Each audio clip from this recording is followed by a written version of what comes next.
Perfect. There Okay, you go. you heard that, right? Cool. This is our first Cognity Convo. Thanks everyone for coming. We have a special guest today, Erwin Valencia, who's going to be talking about mental health and wellness for entrepreneurs. I will spare the details. He'll give a quick intro, but want to be mindful of some rules. So on the screen, you'll see a few things that we want to highlight. Main thing, agenda, we'll have quick intro again by Erwin, and then we'll have a bulk of the talk, which will go for about 20 minutes. But majority of the time we want to spend in Q&A, and Hera is going to help us moderate that and ask a few questions. So a few rules: please close and silent audio during the talk. For the most part, everyone should be muted because I have the power. But eventually we want you to type in questions or share questions in the Q&A. Feel free to unmute yourself. And if you're not asking a question, please mute back on. Please drop off only after the formal talk. So we pay respects to our speaker. After I go through the rules, we'll do number 3, which is type all in on the chat room before we start. We want to make sure you're engaged, and we want to make sure that you're present. And lastly, as the talk is happening, feel free to type in questions during the Q&A in the chat box. It should be in the top right corner. I will look through the questions and also share it with Hera while she's going through the Q&A. We'll try to get to as many questions as possible. May not be able to, but we'll try our best. If you want to follow Cognity Labs, this is going to be your first Cognity Convo, but we're going to have a couple more in the next coming weeks. Please check out our website or follow us on Facebook or LinkedIn. You can also email Erwin. His handle and his email is right there. Cool. Let's do number 3. Can everyone, all 28 participants right now, please type all in the chat room. You want to make sure that you know how to access the chat room and that you are present. Yes, there you go. And yes, good morning to everyone in the Philippines. Thanks for joining us. All right. All in. Okay, let's get started. Erwin, you want to take a seat?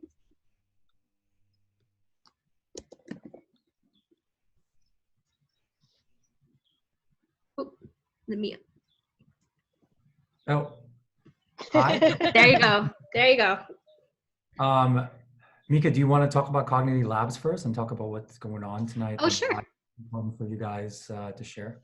Good idea. Yeah, quick intro on Cognity Labs. So Cognity Labs is a virtual startup incubator with a mission of bridging Silicon Valley to emerging markets like the Philippines. So we're composed of 3 folks from the Philippines, from emerging markets, who live in the Bay Area and have this passion and drive to bridge those 2 worlds. We have had a cohort of a couple companies that we're helping incubate. Hera is actually one of the founders of those companies, so form a great relationship with her.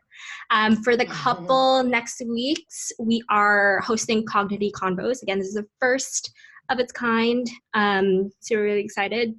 And this is really to make sure that the Filipino community gets access to speakers and resources to help them at this crazy, crazy time. Yeah, so this is the first of its kind. Please follow for more. Cool, thanks. Well, thanks, Mika, for that quick introduction from Cognity Labs. It's an honor and a pleasure to not only be here, but to serve everyone that is on this call right now, just to learn more about some of the strategies that we can use in these challenging times. My name is Erwin Valencia. If you don't know me, I am brother of Earl Valencia, who is one of the co-founders of Cognity Labs. He is the dude with the Boracay background, and if you're from the Philippines, you're quite familiar with that background behind him. Yeah, thanks. Actually, having a background is one of the strategies that allows people to continue with their emotional journeys and experience. And we'll talk about that a little bit later. But I am here on behalf of my brother, and obviously for the rest of the Filipinos out there, anyone else who is currently having challenges of how to go through with the current situation that we're experiencing right now. It is uncharted territories that we don't know. Nobody really has an answer, and I think that's one of the strategies that we have to look at, is that because no one has an answer, we just have to go with the flow. And no better time in human history to start seeking for your own answers within yourselves, to be able to then allow yourself to continue to thrive during these challenging times. So anyways, a little bit of background. I am a polymath. I work in the mental health space. I work in the physical health space. I do mind-body connection stuff by way of being a physiotherapist, a positive psychology practitioner, a alternative medicine practitioner, a movement specialist. But more than anything else, I'm very passionate about mentorship and coaching, and whether it has to do with life coaching, or whether it has to do with just trying to live your best life in the most possible way, whether it's physically, mentally, emotionally, or spiritually. That's what I try to do, particularly for the athletic population, or people that work in sports, people who are part of tech startups, or even startups that are like growing already in the transition phase where they're having challenges, or even performers, people who are singers or dancers or instrumentalists. I think the challenge for each of these categories are they're all growth categories, and they inspire me because they're people who are trying to push the envelope and try to have their vision a little bit more clear, but then they're challenged during transition period of times, particularly when they don't know whether or not there's an end to what's going on. So this ironically is the perfect time for me to have a conversation with everybody. And recently I have been asked to speak and talk and chat and coach different kinds of people from literally all over the world, just as we're facing all of these problems or challenges, so to speak.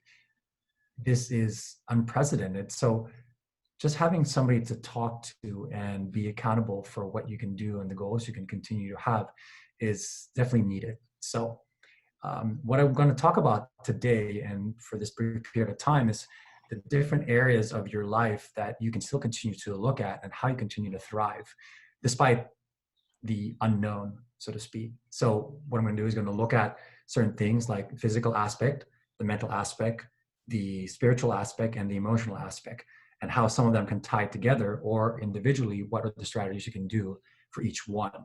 So as we all know, as we begin, the number one, physical, I think it's important to continue to move. Some of us will stay at home, and even with a work from home situation, we're challenged to say, well, we don't have a gym. Well, we don't have a, spin cycle studio or a dance studio to work out of. You have to be creative. So, why use it as an excuse to basically become a couch potato when you can use it as an excuse to be in the best shape of your life? Be creative. If you don't have weights at home, use cans of canned goods or Lysol sprays or anything that's kind of funky that allows you to be able to like get working. And what else? And people for the length of time of the world of fitness have found many ways in order to continue to remain fit, whether that's finding pieces, jars of cement that they can use to jump up and down, and like the monks, like the Buddhist monks, or who were like Shaolin masters. Sometimes when you used to watch kung fu movies, you would think that how is it possible for these monks to be flying up in the air and jumping onto trees? I was reading a book when I was younger that looked at some of the techniques that they were doing, and they literally like wore cement sandals, and they dug a hole in the floor on the ground and went up and down like doing jump squats, jumps from certain heights, and they made it deeper and deeper.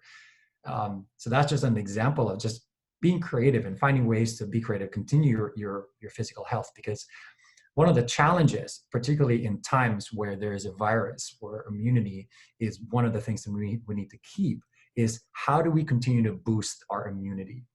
What are the certain steps that we can do in order to make sure that we don't find ourselves getting sick that easily. First, when you train for maintenance. I think there are still some people that still feel like they're in competition and they really want to like go crazy and find themselves, hey, I still got to run, 20K, or I still need to like try to beat somebody. We're all isolated right now. And if you get yourself too tired or overload yourself, then there's a higher probability for your immune system to break down and go low, and then in turn find yourself being more susceptible to sickness. So train just enough where your load allows you to maintain but not go overboard. That's one. Number two, there's heaps of online programs out there. I'm part of a kind of health and community network called Kensho Health that we've put together a Google Doc with more than currently, just maybe 3 days ago, last time I looked, there's 150 offerings on the web or on IG Live that you can go through, or Zoom calls. And, it's the perfect time to try something. If you've never tried boxing as an aerobic exercise before, there's a company called Rumble that's based out of here in New York that does a great job with these, influencers and, hot looking men and women who are like leading it, so to speak. But it's something for you to try. Or if you've never done a 80s aerobics retro dance like workout situation, it's a perfect time to try that too. House of Sweat is one of those that you can try. They're really fun. Viva Body Roll does these crazy body rolls, dancing to songs by Madonna and Whitney Houston and all that stuff. But it's a time for you to be creative and try different things, because if not now, then when? If not you, then who? Since we're all in this together but separately, how can we together but separately still manage to have fun?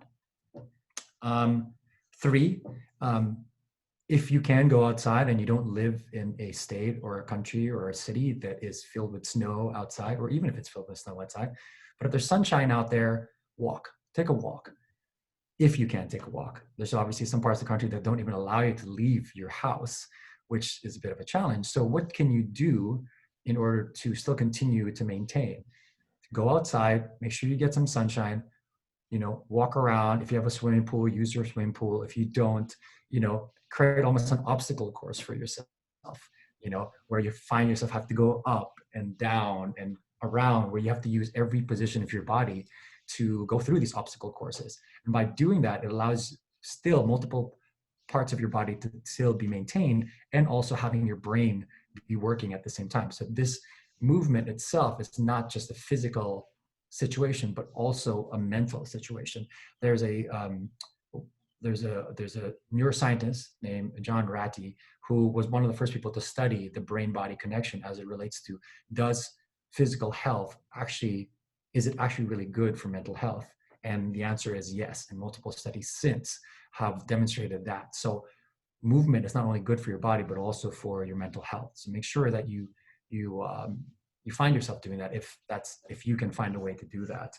One of the other things too that we have to talk about that I'd like to share is sleep. I'm sure for some people that's not going to be a problem, just to sleep and sleep as much as you can, but try to use sleep as a way to recharge your body. And if you're keen to taking naps, and take naps. But if you're more the type that likes to try to sleep early and wake up early because you want to be more active and you feel you're more productive, depending on whether you're a night person or a day person, make sure that you understand your circadian rhythm. By making sure you sleep, this is when your human growth hormone is released in your body. So by getting the proper amount of sleep and not using this time to binge watch on Netflix till 4 in.the morning and then finding yourself not sleeping, get that sleep when you can. Binge watch in the daytime. If you've got enough sun, if you're out, then watch your shows during the day. Make sure you still keep night for sleeping, because from 2 o'clock to 10 o'clock to 2 in.the morning is actually when your human growth hormone inside you, which repairs all the systems in your body, actually happen. So that's like the golden period. That's the golden period of sleeping. And know that sleep disruption is worse than sleep deprivation. So if you can get a good night's sleep, and finding a way to get that good night's sleep is whether A, making sure that you stop with your devices an hour before you go to sleep, maybe start reading a book, journal, do something that allows your brain to calm down, meditate, whatever you need. Maybe drink some tea, calming tea that allows you to kind of slowly find yourself coming down from the day of adventures and fitness, virtual fitness routines, or C, slowly find a way to calm yourself down. Like I said, meditate. Take the time to pray, to meditate, and before you go to bed. So then by the time you go to bed, it allows you to then get a full amount of sleep. Because the biggest challenge for a lot of people is that they watch movies or TV shows or anything in the news that heighten their senses. Not only is the blue light coming from the devices not good for you so that you can't go to sleep, they also ramp your system up. And then you have a harder period of actually getting into full sleep, or your sleep gets disrupted. Another thing is alcohol. I know it's tough to say no to a nice glass of wine at the end of the night, but if you plan to drink any kind of alcohol, make sure there's a 2-hour period, at least 2 to 3 hour period before you go to sleep. And that way sleep disruption happens less. Now we're going towards the end, towards the direction of diet. And one of the things that, some of the scientists have found is that it's necessary to have the adequate amount of proteins and carbs, especially those that help with recovery.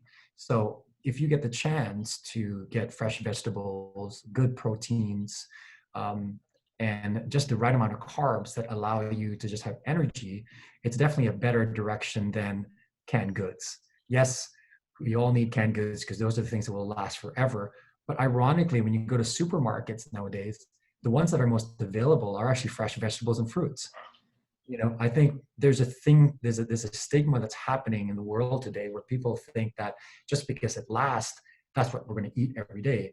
But it doesn't then make sense. If you're going to buy it for the future, then why eating it now?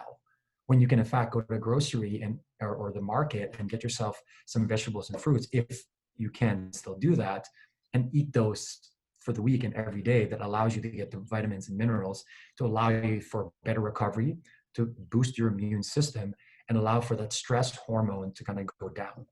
So that's kind of one of the things that you can think about. Also,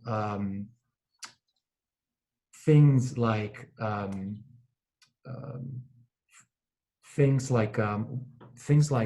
drinks, sodas, particularly sodas and orange juice, or anything that high concentration of sugar, also don't help with the immune system too much. Yes, you're saying like, well, but there's vitamin C. But if you really look at labels, how much vitamin C really is in one of these boxed orange juices that have so much sugar in it. And sugar is not really good for your immune system. So if you want orange juice, then get a bunch of oranges and make yourself some fresh orange juice, and get what really is orange is all about. Not only do you get the vitamins and minerals that come from fresh oranges, but you also are able to reduce the amount of sugar that you have there. So, and speaking of alcohol, I'm not one to tell people that they can't have a beer at the end of the night or drink a glass of wine. Trust me, if I go in and out of certain programs. I'm currently in a program right now where I'm staying off from not just coffee but alcohol as well, which is really a great time to be, because my immune system is like supercharged right now. Because of the fact that alcohol also has the ability to decrease immunity, and it's empty calories. So particularly beers, they're heavy. So try to stay away from that if you can. If you feel like it's something that you need to do as part of your ritual, then try to limit it as much as you can. But if you are having it, then enjoy it. Enjoy that glass of wine, and make sure that your emotion, because of the stress you're going, allows you to like enjoy it the most. So those are a couple of key physical things that you can do, that we can do in general as a collective. So looking at the mental side, so we went to physical, we're going to go mental, we're going to go emotional, and go spiritual.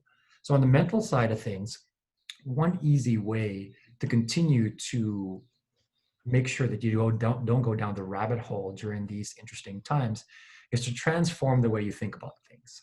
First, it's instead of being comfortable with a feeling like anxiety or stress or something that you don't like, or that you get angry about, or from watching the news or something like this, and switch that conversation in your mind and ask yourself the question: is what I'm about to do, is what I'm doing, is what I'm about to eat, does this bring me joy?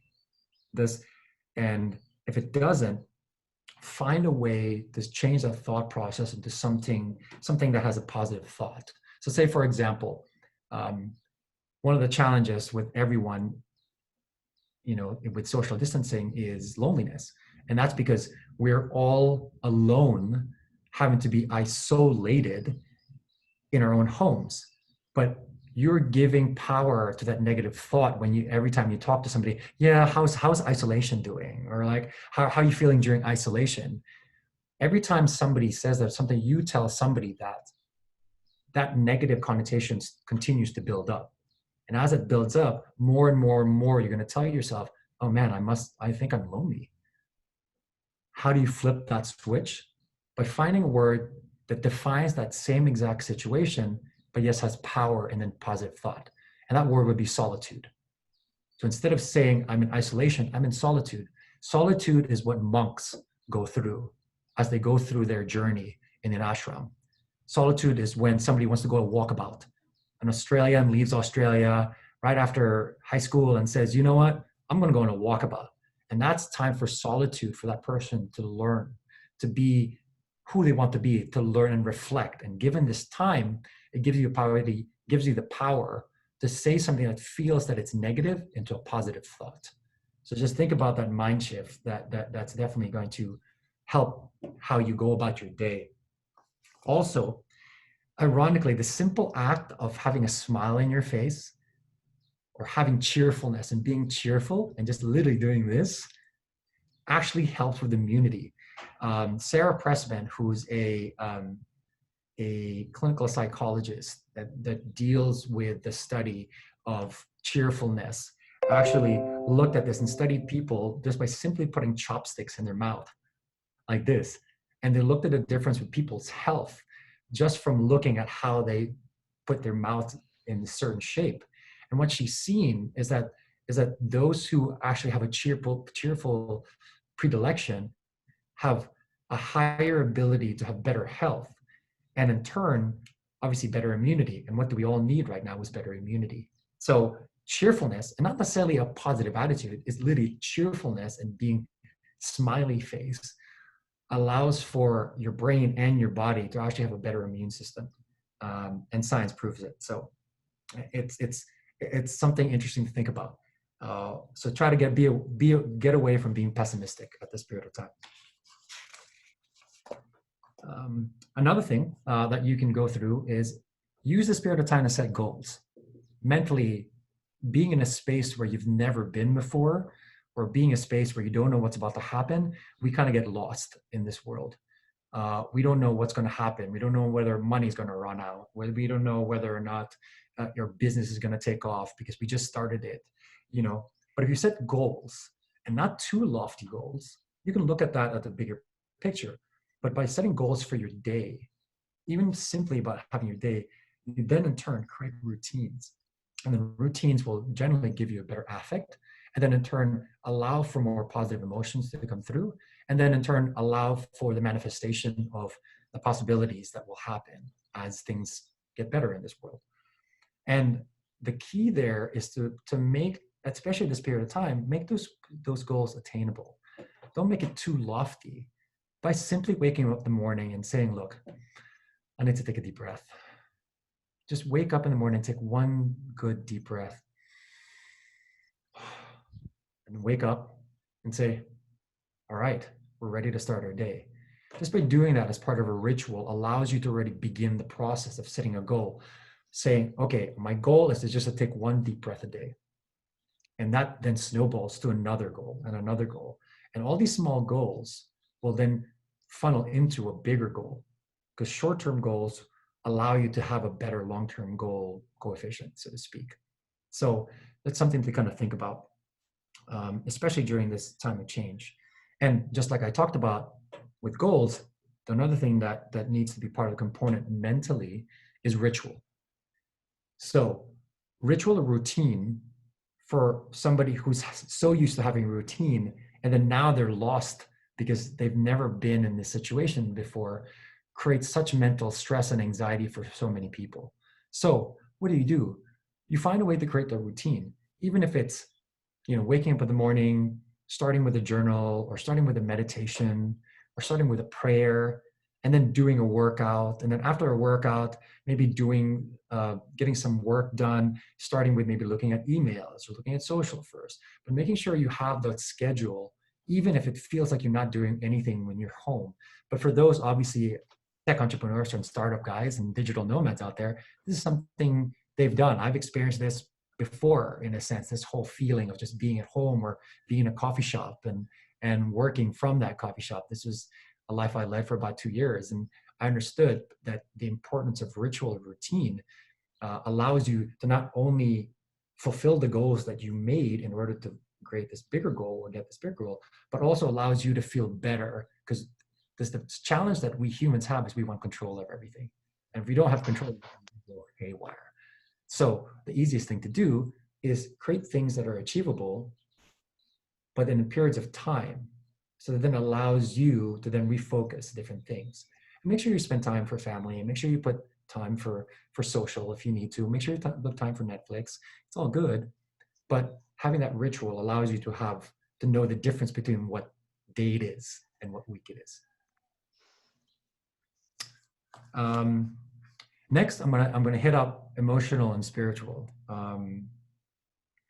Emotional is interesting because even though we do consider it as a mental situation, emotional comes from a gut situation. It comes from a heart situation. It comes from your soul. It's how you feel. And at the spirit of time, it's not what you're thinking about and the trouble that's about to happen to you.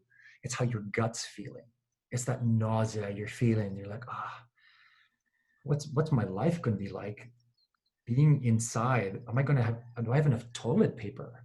Do I have enough food? Do I have enough, what's missing in my life? But it's that gut emotion that you're getting through that is the challenge that occurs during this period of time.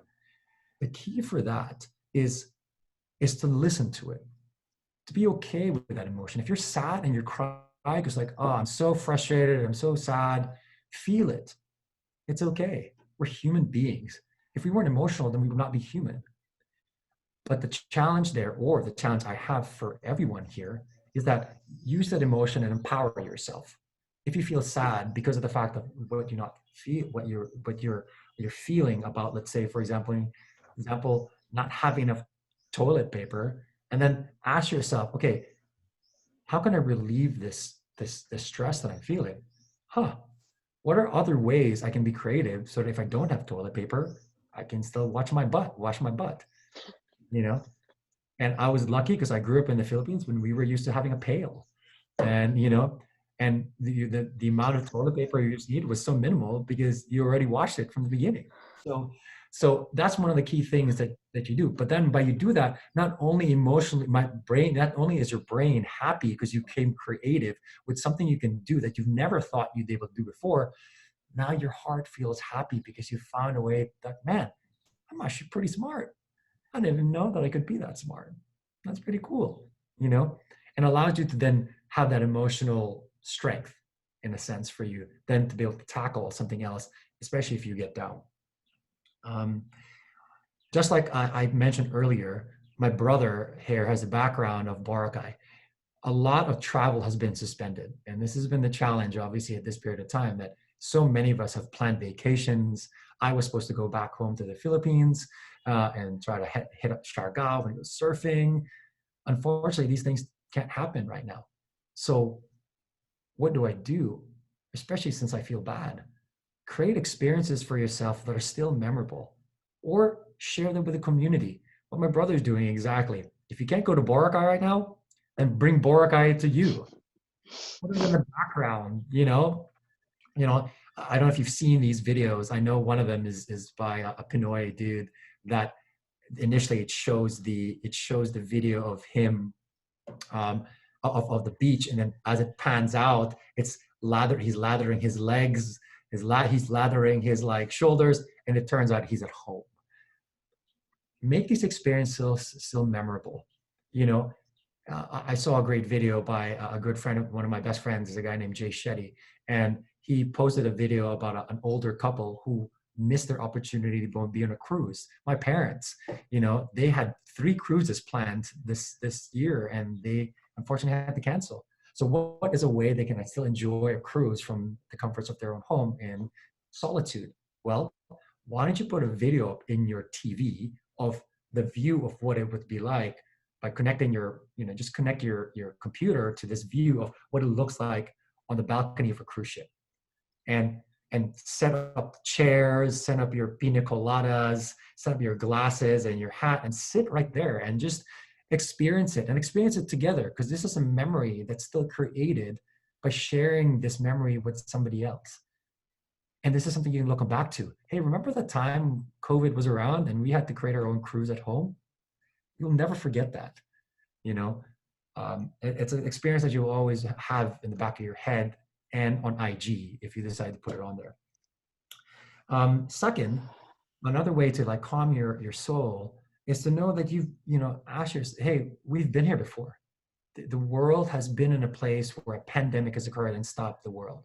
The world has been in a place when a war occurred and it stopped the world. It's not the first time for us human beings to go through this situation. So stay strong, have comfort in the fact that this has happened before. Obviously, it's not the same, but it's still a challenging, a transformative situation and era. So find comfort in that. 3, build your own support system. Call your group of friends and gather the people that the 5 people that pretty much make you the average of. They make you the average of. Who are your support system? Who are the 5 people that you can call at any time and say, look, I'm feeling really sad. I miss my friends. I miss my family. I'm away from my family right now. They're in the Philippines and I'm here. What can I do? And I may feel like I have all the answers, but I don't right now. By having a support system, it allows you to feel that emotion and express it and not be judged, and know that you're not the only one going through it. And it creates better community, it creates better relationships, and it allows for people to find solidarity in each other during these challenging times. And lastly, one of the things that I want to recommend is a long-term thinking. Like I said, because we've been here before, because there will be an end, as you shift your mind in a positive thought process, tell yourself that, what can I do long-term? What can I do for the long term with my short-term goals that I still dream of still doing? Because it'll still happen, So think long-term as you're feeling your emotions and trying to find a way to know that a little bit better. By thinking that in the long term things will get better, it'll help you understand that it will, and make you believe it even more. And lastly, spiritual. Spiritual is interesting because it allows you faith in whatever religion you believe in, or whether you believe in the universe, God, Allah, Jesus Christ, anybody. Faith and spirituality allows you to have hope and faith in something that's bigger than us. We don't have all the answers, and it's been proven. In today's world and what's happening, no one person has the answer. So we look at above. We look at something that's higher and bigger than us, because this is what allows us to continue to go on. So by making sure that your faith in whatever that is continues to be strong, it allows you to kind of go on and have belief that something better will happen. And that's another thing too, as we're talking about mind shifting, going back to the mental side of things. Instead of thinking of like, oh, I'm good right now, things are good, I got it, I'm good right now. Always think in a mind frame of, getting better. If you tell yourself that you're getting better or life is getting better every day, because you believe, and where that belief comes from, a spirituality component, or belief because you are a systematic person, like an engineer that knows that if I do this, my supplies will last, my whatever, then you know that it'll occur in the end. So purpose and faith allows you to kind of look within to the answers, and then in turn believe that externally they're going to occur. So these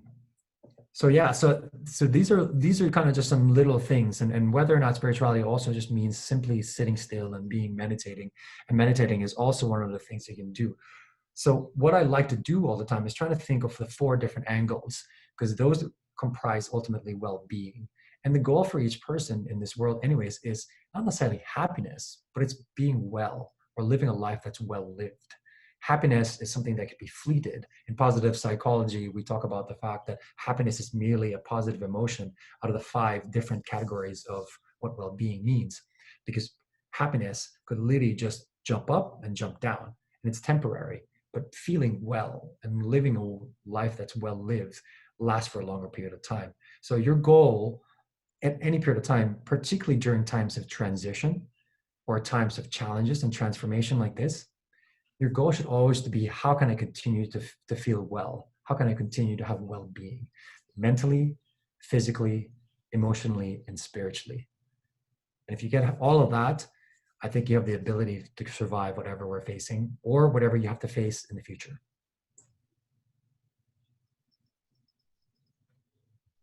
Cool, great. Thank you. Awesome. Thank you so much, Erwin. Let's jump into Q&A. Please feel free to ask questions on the chat or unmute yourself and then ask directly. Hera will be moderating and also asking you a few questions of her own. Okay, so a lot has happened in the past weeks. First off, thank you very much, Erwin. Hera, you have 2 sources that are... Okay, let me see. Okay, yeah, I'm on my laptop. Okay. Okay, so yeah, is it okay now? Yep, perfect. Yep.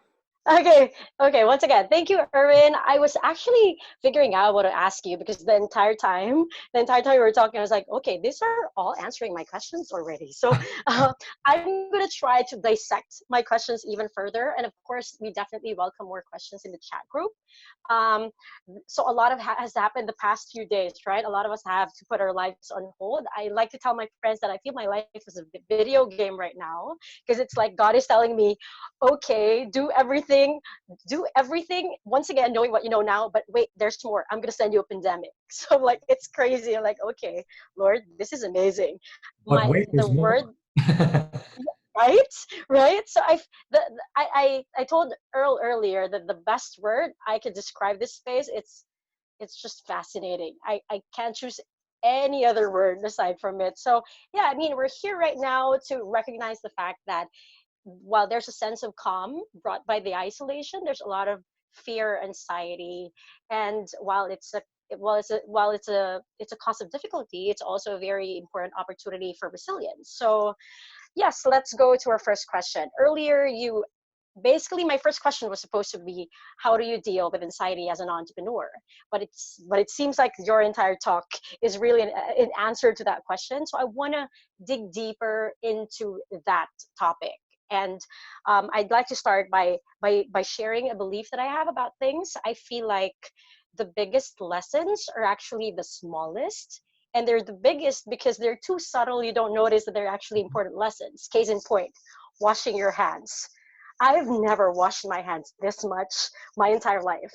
Number 2, breathing, right? There's this news report that came out that says you have to breathe straight for 10 seconds to know if you have viral infection, respiratory infection or not. And there was a time where I would do that almost every day. And if I would make it for the next 10 seconds, I'm like, oh my God, thank you, Lord. I'm alive. I'm fine. I'm safe. So, okay, let's dissect.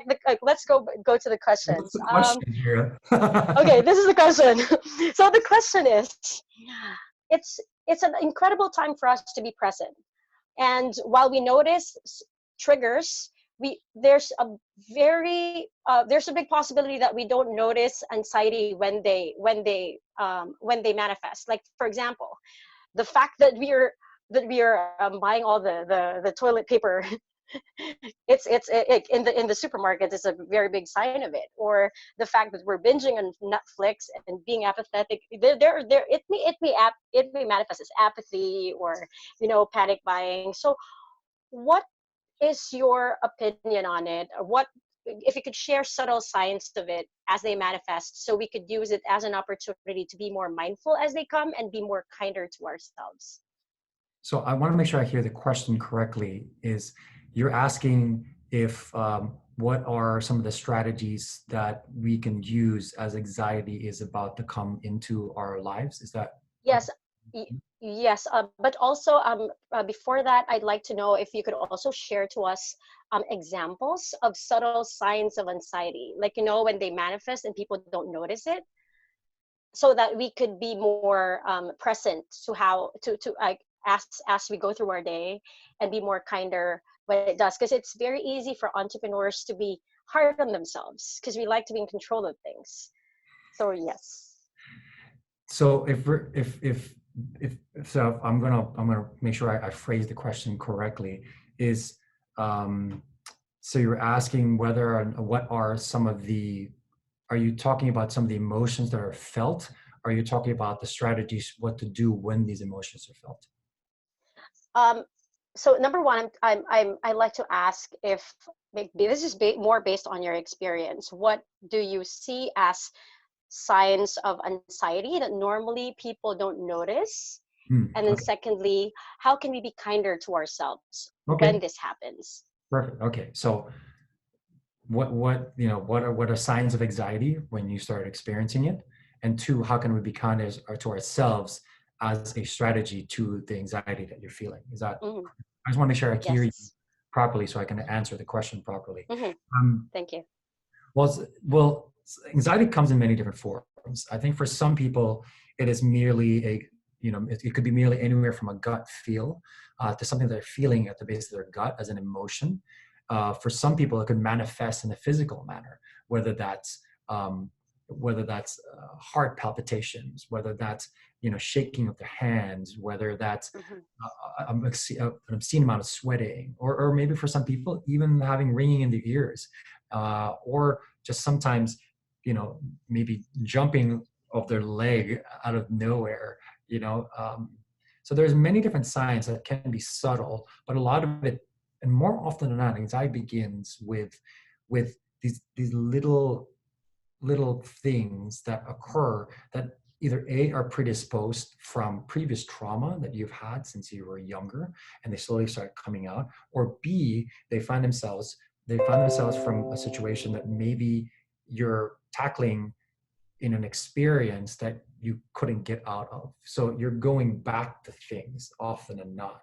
So one of the challenges there is to really dive in, and diving in to yourself and trying to understand an anxiety, if it's not as superficial as possible, is often difficult trying to do it by yourself. And so hence the reason why, if it's really a very strong emotion that then creates a physical manifestation, often or not, these are things that you need to talk to a professional with if it's really that big. But the challenge, more often than not, as simple as possible, to think about why these feelings come out is because of the stories that we create in our heads. And that's ultimately the biggest challenge. If we stop creating these stories in our heads, it allows us to know and to be more present with what's going on right now. Because the stories are all based in future or all based in past. It drives you away from where you're supposed to be rather than just being in the now. And if being in the now is merely a practice that you need to do, you could either A, get better at the practice of meditation, or B, simply just being still. And especially for those who have ADD or feel like they want control of everything, being still is one of the most challenging things to do. But like with anything, it takes practice. You're not going to be able to sit still for 10 minutes if you don't sit still for 10 minutes ever in your life. It's something that's practice and practice. I mean, you think monks out of nowhere on the first day of being in monk school that they suddenly are meditating for 24 hours straight? No chance.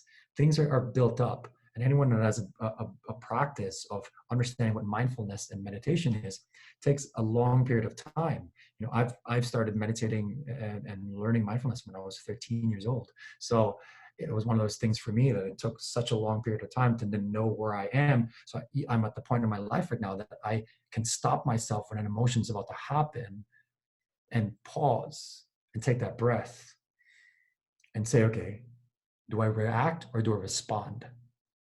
And by asking yourself that question, is it worth reacting to? Then if it's not worth reacting to, then respond to it. And responding, just like that mind shift with regards to loneliness and solitude I talked about earlier, is about changing the way you power things. And by saying that, I'm going to respond to this by not creating this story in my head, but rather living in this current moment, because the only thing I can really control in this world is attitude and effort. And everything else, I'll leave up to the universe. Cool. So there's a number of questions in the chat now. So maybe I'll bucket it into a couple, right? So the thread here from Nicole and Mika saying, what are the things that you've implemented during this change that you actually haven't done previously and you had to do it to cope with this time? So if I'm hearing the question correctly, what are the changes that I've implemented? Yeah, you personally implemented, that you maybe have not done previously.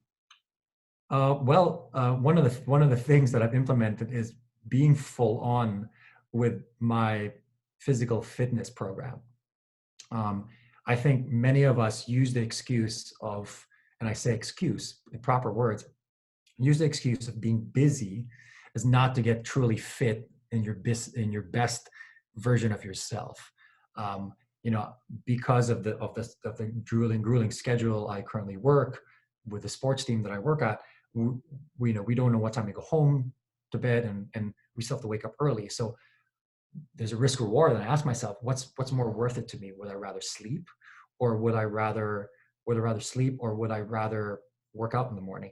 And there are times that I have to push myself and say, what, I'd rather work out. So cool, I'd rather work out, and I will. But at the same time, if I'm too tired, then I'd rather sleep, particularly if we're flying across different time zones and stuff. So being more dedicated at this period of time to my physical health in full-on fashion. Not only am I staying away from caffeine and sugar and meat on Mondays and meat on Fridays for those who are Christian amongst us, are Catholic, and also kind of limiting the amount of calories I intake, particularly with carbs. But I've upped the amount of physical things. There are, like I said earlier, there are so many things you can do right now virtually that I've always wanted to experience. I don't get to often get to go to a Rumble class because there's Rumble boxing classes are a certain period of time. So I can do it every morning at 9 a.m. here now because it's live on Instagram. So, and certain things like that, or my yoga practice, which I'm able to do my power yoga class at 5 p.m. every day from the same instructor I go to. And I bust my ass off by doing that. And I feel good at the end of the day. So being able to really get the experiences that I missed out on from a physical health standpoint is what I'm currently doing. Okay, thank you. There's another question from Earl. From Earl? So I'm going to read it. It's a really nice question. Okay. Yeah, this is from actually a lot of entrepreneurs that have asked me to ask you. So we kind of, yeah. Should I read it? Okay. So the question is, since you coach NBA players, like startup founders, we feel that we're operating at 110%. So how can we make sure we don't lose the edge during this time? Great question. That's actually a pretty phenomenal. So the question is, at this period of time, high performers, how can we continue as high performers to perform highly and not into this period of time? First of all, as we talked about earlier, ritual. If you're able to create a ritual for yourself and knowing what's more important by understanding what your goals are, both short-term or long-term goals, it allows you to make sure you maintain a certain standard for yourself. So that, first of all, is one of the things you can do. Second, shift your brain from a thought process of what you can't do to what you can do. By telling yourself, okay, oh man, you know what, just because we're social distancing and isolation, you know, I can't walk up and have meetings with a future VC, or I can't or somebody wants to invest in my company. I can't demo the tools, or I can't do all these things. You switch your mind up to the thought process and you're saying, but what can I do? What actually can I do? Well, everybody's home right now. So I can actually call a VC and a future investor, send him a text, send him an email and say, look, we're all at home. Hey, how can we set up a meeting? Or I can demo this invention that I made, or this company that I'm starting, or this pitch deck. Can I demo that to you virtually? And, you know, of course, if you know, by just simply asking this question, you can find a way to make sure that if, number one, they're cool with it, because let's be honest, what else do they have to do? You know, and number two, you know, and number two, if they say, you know what, I don't have time for that, then they're probably just not interested in your actual stuff, and allows you to have control of that, because there's no better time in human history to ask somebody for something, because they have all the time in the world and they have no excuses. So I think what we forget is that we currently and now have the power to really use time as our friend, and adapt accordingly, because everybody's adapting. Thank you. We have a very practical question here, and it's from Jet. It says, any relevant readings you can recommend? You could even extend this list to Netflix shows, because everybody's on Netflix right now. Yeah, so relevant readings and Netflix shows. This is the question. You know what? One of my favorite things that I really enjoy watching is Explained, both Mind Explained, everything Explained, Mind Explained on its own, and then there's like an Everything Explained, like even K-pop Explained. You know, I never knew the machine that is K-pop and how it started and all that other stuff. And these are so many educational things that you can see out there. If you're into kind of crime, conspiracy type situation, Dirty Money. Dirty Money has been amazing. It's pretty intense to watch that, and the reality of certain things. Like I bet half or even more than half the people here, if that, know that a lot of gold, particularly those that are sold by even Cartier, is actually blood gold from Peru. And a lot of people don't know that. And that's obviously from one of the shows on Netflix, where they went down and searched for where this gold has come from, as they funnel it from by the drug cartel to Miami, and it's refined, and then they send the cash over to South America, which is really fascinating. I mean, a lot of things like that, or even the thing with Volkswagen and the whole clean diesel movement back in the day that sold like millions of cars, was actually worse for the environment than what they advertised. And so these are things that you can kind of watch. For books wise, perfect books that you can read right now, Power of Now, Eckhart Tolle is one of the amazing books, because you're thinking about now and what you can do now instead of trying to like go beyond. Two, when it comes out, and it was supposed to come out next week, but it'll be delayed. Think Like a Monk by my good friend Jay Shetty. That's a plug.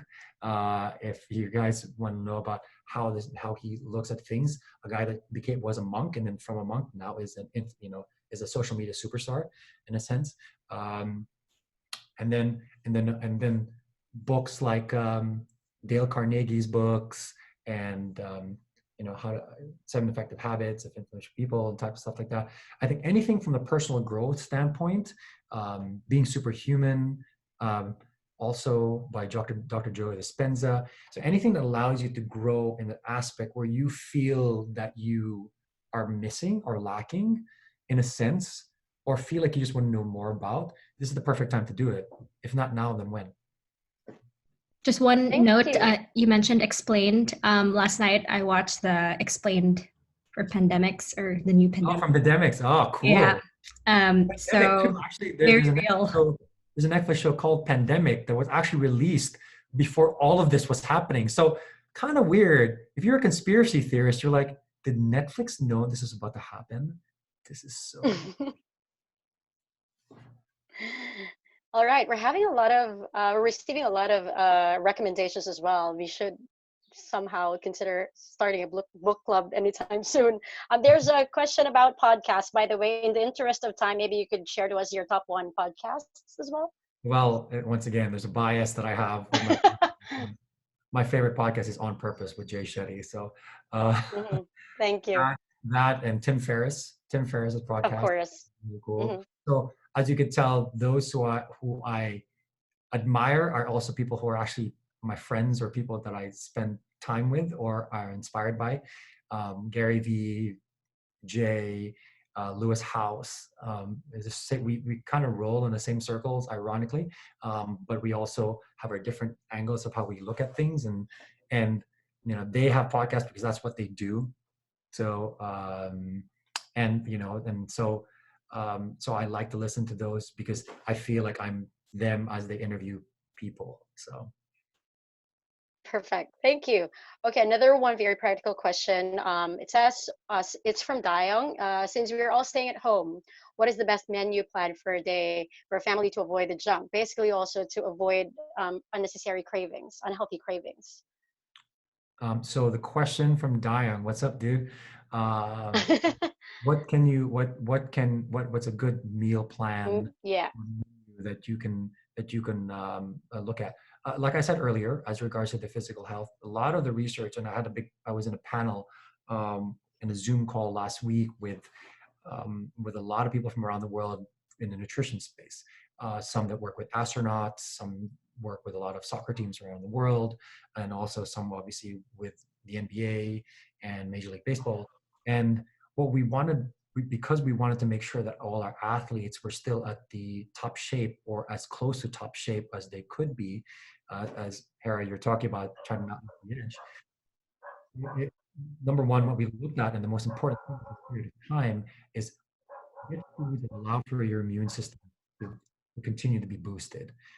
Anything that's rich in vitamins and minerals, vegetables, fruits, and all that other good stuff. Having just enough protein that will have that you can eat. Use alternatives for snacks that you want to snack. Junk food is always out there, and you think because we think junk food will last, so people end up just eating junk food. But why don't you have fruits for a snack instead of having a bag of chips? As simple as having that, or making sure as you space out your meals, is that understanding maybe have a curve or go light, maybe go heavy during the daytime because that's the most active movement that you have, and then go light in the day so that also you don't have a hard time trying to fall asleep. So obviously I personally don't know what all of you guys have in your fridge and the decisions that you guys make, but if you can find a way to kind of balance anything that allows you to have enough good food sources in order for you to have your immune system go up, that's what you need. Thank you. Mika, just want to check in with you. We have a couple more questions here, but in the interest of time, I'd like to know if you have room for one or two questions more. Yeah, Erwin, you have a bit of time. Yeah. I'm all here. Cool. So. We can probably go over for like 5 minutes. But understand if other people have other things to do, so feel free to hop off. We'll try to wrap it up in a few. Okay, so another question on mentors. So Jenny asked who your mentors are that we could aspire to emulate as well. Ooh, that's a great question. It's a very, I know. Wow, I'm gonna have to take a deep breath for that one. What's interesting is that I came into a space where I am right now, not knowing anybody that's ever achieved it. And that was probably one of my biggest challenges, was because there was no one that looked like me. There was no one that acted like me. There was no one that came from where I came from that was in the space that I am right now. And it was hard for me to find that direction. So what did I do? I found ways in order to be mentored with different facets of my life. As we would always say, probably one of my first mentors were my parents. my mom and my dad. My dad taught me the value of education and making sure that education was a big part of my life. And the books that we always had at home was probably of the highest value. And he made sure that was important. And my father was also one of the first people that made me learn how important it was to set goals. A 5-year, what do you see yourself in 5 years? What do you see yourself in 10 years? And these are even the questions I ask for those who I personally mentor myself. What do you see yourself in 5 years? And what do you see yourself in 10 years? And my mother was one of my biggest mentors as it relates to spirituality and the importance of having a spiritual life. And they were one of the first ones. One of my other mentors that I always would have to thank is my cousin Lisa, who tried so hard to connect me with as many people as she could in the sports space, because she worked in tech. She worked for Genentech, but then she had a club volleyball team that had players from Stanford. And she was like, maybe I can talk to the coach so you can kind of get your sports experience there if possible. But she tried her hardest, even though she didn't have the connections really. But what she did teach me is that making sure that you have a clear vision of what you want, and as it relates to your career. And even though I didn't really know how to get to where I was, some of these lessons allowed me to find its way. And today I'm lucky, because today my mentors are people that are almost like my peers, people that inspire me with different things. My brother is one of my mentors, when it came to understanding business and startups. And I was new to the understanding of it and what role I played in that world. Jay, not only is Jay one of my best friends, he's also one of my mentors. Jay was a guy that we kind of mentored each other with certain aspects of things, because he was definitely heavy in the spiritual space and he needed guidance when it came to the physical side of things. He's like, okay, what should I didn't know that you can, the importance of biohacking glasses and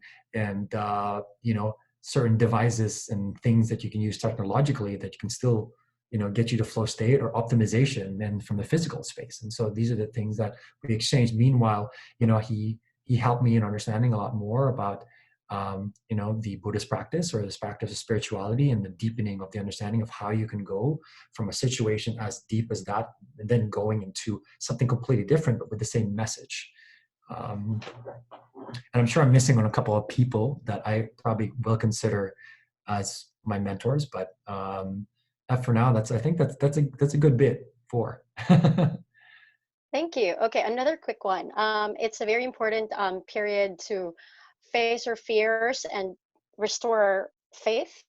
So my question is, what inspires you the most, and what scares you the most about this phase? So the question is, what inspires me the most and what scares me the most? Mm-hmm. What inspires me the most is that human beings will once again realize how human we are. And that includes being kind to each other. That includes trying to make sure that we take care of each other. More and more now, as I walk the streets, when I get to go for a walk, I'm meeting my neighbors for the first time. One of my neighbors went up to me and asked me, it's like, this is only the second time I've seen you, and how long have you lived here? I go, 4 years. She goes, has it been 4 years? I go, yeah. And she goes, wow, that's amazing. I didn't even know her name, and she introduced me. I'm Winnie. This is my daughter Olivia. I was like, oh, okay, you're the guy that works for the team, right? I was like, yeah. And then walking down the street, I meet another neighbor, and and some Australian dude that lives like around the corner, and we're having a bit of a chat. So it was, humanity is showing itself in the most amazing ways. And even when you're in the supermarkets, because of the social distancing, people will be like, oh, please go ahead, or okay, take the space. When in the past, can you believe we were in a period of time in humanity where people were charging each other to get in line at the Walmart, right, at Black Friday to get a toy for their kid, and fighting each other? I mean, what has this world come to? So this is a great wake-up call, and inspires me that humanity will once again become human. And what scares me the most? What scares me the most that it's going to take time for confidence to come back when it comes to I think for me personally, selfishly, travel. You know, as a guy that loves traveling, and traveling is part of my life and my work, when will that come back? And how will that come back? And what will that look like? But I'm not looking at that right now, so it doesn't really scare me because I'm staying present and trying to enjoy every day with every possible crazy virtual fitness thing I can do. So. All right. Okay. So Great. I think we're at time.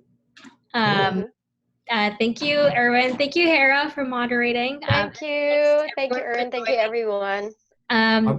Before we leave, I just want to say a little something, by the way. Yeah. Before I go, what I of course completely forgot, which is really my big thing, is one of the first things that you do as part of number one, your ritual, as part of your goal, or as part of everything from your physical, mental, emotional, and spiritual health, is the practice of gratitude. So make sure that as you wake up every morning, and no matter what kind of situation you're in, and wherever you are, and no matter how much anxiety that you have in place of you about your business, about life, or what you're going to do today, or even the lack of toilet paper, just be grateful over the fact that you're alive, because there are many out there that are struggling right now. And it's important to realize that all of us in the call right now, we're relatively healthy. So just be grateful about that fact, and make sure to remind yourself every day, as I do. So thank you, by the way, for having me. So on the note of gratitude, thank you for joining us, Hera and Erwin again. And thanks everyone for coming. We'll share out the recording. Please join Cognity Labs. We have a Google group. Follow us on Facebook and on LinkedIn. We'll post announcements for future Cognity conversations. And also follow Erwin on Instagram or send an email. I believe it's Erwin B. Valencia. And when you follow me, you'll realize what are all the crazy fitness things that I'm doing. There you go. All his fitness content. All right. Thanks, everybody. Thank you. Have a good night. Stay safe.